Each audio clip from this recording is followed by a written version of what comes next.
bienvenidos a Simulando Soluciones. Mi nombre es María Fernanda Díaz y el espacio donde le damos vida a la investigación de operaciones es aquí. Hoy nos metemos con una herramienta fascinante, la simulación. Conmigo están Alexandra Charris, experta en teoría y modelos, y Eliana Arroyo, quien viene con ejemplos que nos acercan a la realidad. ¿Cómo están? Hola Mafe, feliz de hablar de simulación. Es una técnica poderosa cuando las fórmulas no bastan. Hola a las dos, y ya verán que esto se usa mucho más de lo que pensamos, desde hospitales hasta fábricas. ¿Qué es la simulación e investigación de operaciones? Alexandra, ¿cómo definirías la simulación en este campo? Mafe, la simulación es una técnica que permite imitar el comportamiento de un sistema real a lo largo del tiempo y se utiliza cuando el sistema es tan complejo que no se puede resolver analíticamente. En un lugar de resolver una ecuación, lo que hacemos es observar cómo se comporta el sistema en diferentes escenarios. Exacto, y eso es clave, por ejemplo. Yo trabajé en una empresa logística donde simulamos el flujo de camiones. Gracias a eso logramos reducir los tiempos de espera sin hacer ninguna prueba en la vida real. Todo fue virtual. Entonces, la simulación te permite experimentar sin alterar la realidad, ¿no? Exacto, y tomar decisiones más informadas antes de hacer el cambio o hacer cambios costosos. Ok. ¿Cuándo se usa y cuándo no? ¿En qué situaciones conviene usar la simulación? Cuando hay muchas variables aleatorias, como tiempos de espera, comportamiento humano, demanda incierto. Por ejemplo, en un hospital simular nos ayuda a ver cómo se comporta el sistema, el aumento del número de pacientes. También cuando el sistema es tan complejo que no podemos aplicar modelos tradicionales como programación lineal, la simulación es ideal para esos casos caóticos o inciertos. ¿Y cuándo dirían que no es útil? Cuando se puede usar un modelo exacto más sencillo o si hacer la simulación costaría más de lo que aporta. Hay que evaluar si realmente vale la pena. Ok, ahora hablemos de los tipos de simulación. ¿Hay diferentes tipos de simulación? Sí, los principales son eventos discretos para sistemas donde los cambios ocurren en momentos específicos, como una ola de clientes. Dos, simulación continua, ideal para procesos que cambian constantemente, como niveles de agua o temperatura.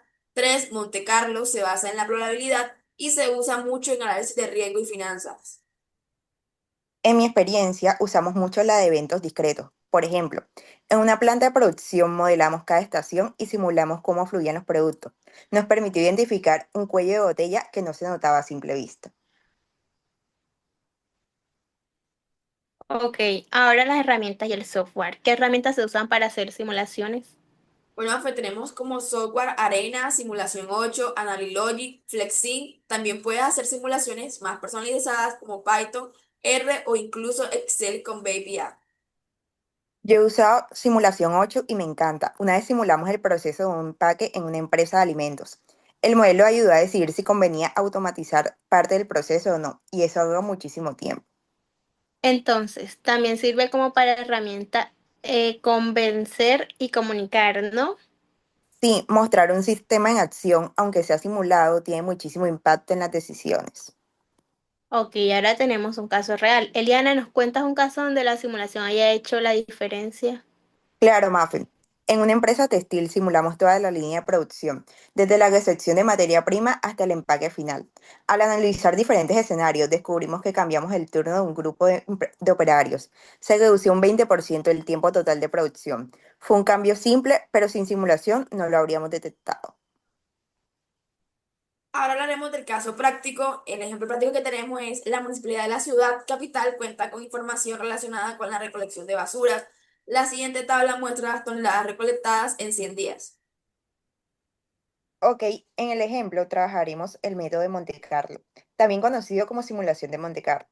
Es una técnica numérica que utiliza aleatoriedad para resolver problemas deterministas o para estimar resultados en situaciones inciertas. Implica la repetición de simulaciones aleatorias para obtener información estadística sobre un sistema, modelo o evento.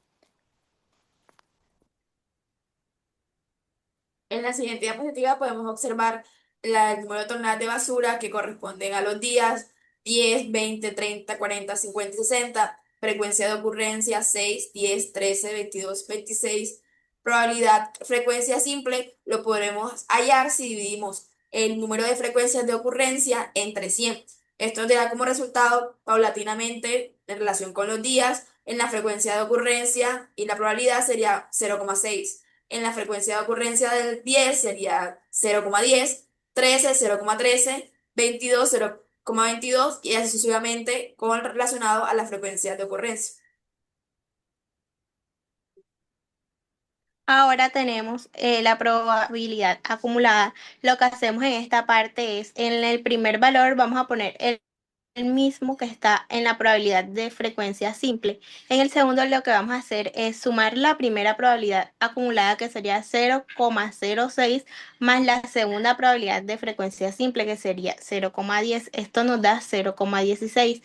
Lo mismo, entonces seguiría 0,16 más 0,13 daría 0,29 y así sucesivamente hasta terminar todos. Y esto sería todo lo del ejemplo práctico. Muchas gracias por su atención. Y así entendimos en este podcast acerca de qué es la simulación, qué tipo de simulación existe y un ejemplo práctico acerca de la simulación. Para recapitular, teníamos 100 valores de toneladas recolectadas diariamente en la municipalidad. El objetivo fue usar Monte Carlo para estimar cuántas toneladas podríamos recolectar en un día típico futuro. Primero dividimos esos 100 datos en intervalos de toneladas y obtuvimos su frecuencia.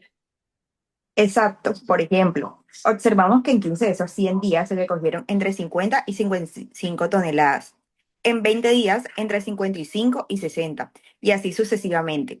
A partir de allí, calculamos la distribución de frecuencias y luego las probabilidades acumuladas de cada intervalo. Así es. Luego asignamos a cada intervalo un rango de números aleatorios entre 0,0 y 1000. Por ejemplo, si el primer intervalo, que es de 50 a 55T, teníamos probabilidad 0,15, ocupaba el rango 0,0 y 0,15. Al siguiente rango, que es de 55 a 60T, le tocaba el 0,15 al 0,35 y así hasta cubrir el total de 1000 y con eso, cuando generamos un número aleatorio, podíamos determinar en qué intervalo caía y asignar una tonelada representativa, normalmente el punto medio. Para ilustrarlo, si generamos un número como 0,275, caía en el rango 0,15 o 0,35, que corresponde al intervalo 55 o 60 toneladas. Entonces, asignamos 57,5 toneladas como resultado de esa simulación diaria. Repetimos este proceso muchas veces, por ejemplo, 1000 o 2000 réplicas para ver la distribución simulada de varias toneladas diarias. Y al final promediamos esos resultados. Por ejemplo, si de 1000 corridas Monte Carlo obtuvimos un promedio de 62,3 toneladas, esa sería nuestra estimación del volumen esperado a recolectar en un día típico futuro. Pero también podíamos calcular la probabilidad de superar cierto umbral. Digamos, cuántas veces la simulación arrojó más de 70 toneladas para planificar cuántos camiones adicionales necesitamos. Exacto. Recuerdo que en nuestro ejercicio concluimos que un 20% de las réplicas se superaban 70 toneladas. Esto le da al municipio una señal clara. Al menos uno de cada 5 días necesitaban camiones extra o rutas optimizadas para no saturar el servicio. Ok. Y otro punto clave fue la forma de elegir el valor representativo de cada intervalo. Museamos entre usar el punto medio o números aleatorios dentro del propio intervalo. Decimos que para mayor fidelidad generábamos un segundo número aleatorio uniforme en el rango de 50 a 55 en vez de asignar siempre 52,5 toneladas, por ejemplo. Esto hacía la simulación aún más realista porque reflejaba la variabilidad interna de los datos. Sí, de hecho esa pequeña variación interna nos ayuda a capturar mejor las colas de la distribución. Al simular, vimos que había más días con recolecciones cercanas a 70 toneladas de lo que sugería el simple punto medio. En la práctica, esto cambió la recomendación.